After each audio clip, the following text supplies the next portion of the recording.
Hecate and the Black Arts by Michael W. Ford is something that I was not sure I wanted to get initially. Um, and I will say, not to kind of spoil it at the end here, but I am very glad that I picked it up. Um, I think I've alluded to it in the past, but books that have, and this one's not as bad, but books that have kind of over the top dust jacket covers a lot of times can be a little off putting, in my opinion. So I did pass on this one when it first came out, and I was recently looking at more books by the publisher and remembered that this book had come out and decided to give it a go because I have really enjoyed a lot of the other books um, that Mana Sinistra has put out. So, being that Hecate is the primary goddess and deity that I work with, I figured that I didn't really have anything to lose by picking this up. Um, there will be, just given the, I don't know if I want to use the word popularity, but given the focus that has been put on Hecate in the last decade or so, if you have books about her already, um, and the left hand path in general, then you will see a lot of familiar topics, which isn't a bad thing. And you're also going to see some things that may strike you as a little odd or not exactly how you see Hecate. Um, and that's something to keep in mind with this book. And really, that's probably the only kind of warning that I would give is that if you're already established in a certain type of praxis with Hecate and you have things that work for you, keep doing those. But these are some other ways to look at some of the varying topics. It is a rather thin book, but it covers a lot of ground. There is an initiation phase to this book.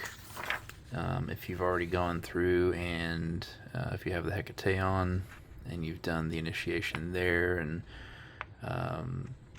received the proper stone and continued through the rest of that working, then I wouldn't go through this initiation again. At least I'm not going to.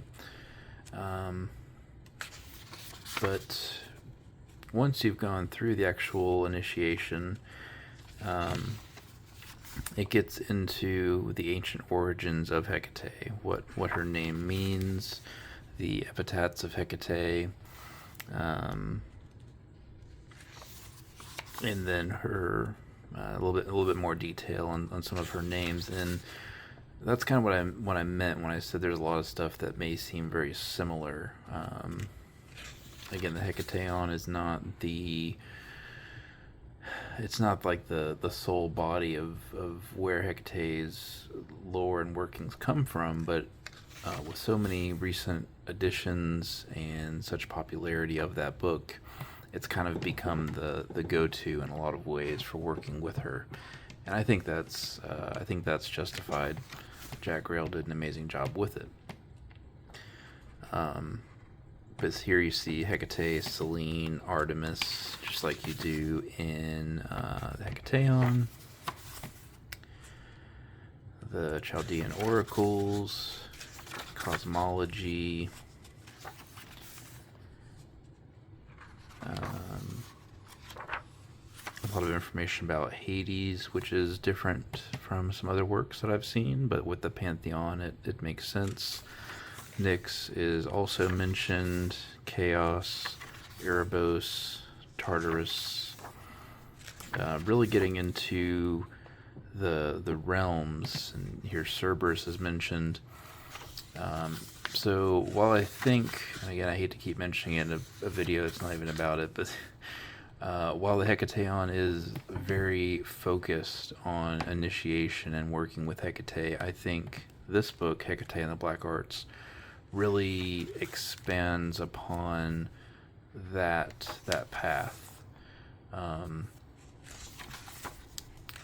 and there's, because of Michael Ford and his practice and writings, there's a lot more attributed to Hecate and necromancy in this book than a lot of others. So if that's something, if necromancy is something you're curious about or something you are practicing, there it is, chapter 4, then I think this would be a very good bridge to see how you could work with Hecate, or use Cerberus, or understand Hades better when doing some of those necromantic workings.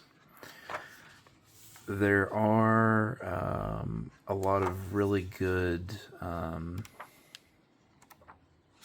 rituals, a lot of really good prayers, meditative tools within this book for Hecate and those who are practicing.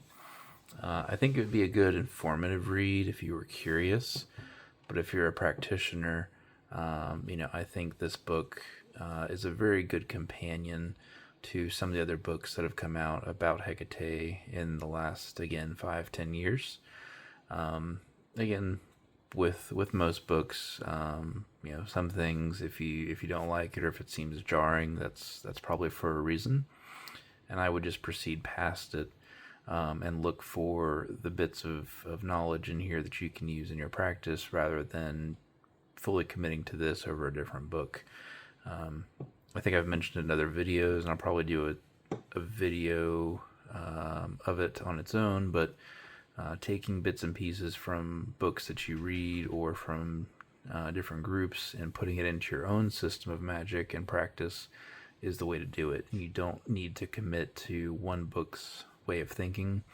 You could take bits from this one or a bit from a different book and stuff you experience yourself, and that's when you'll have the best results. But enough of that for now. Hope you enjoyed it, and thanks for watching.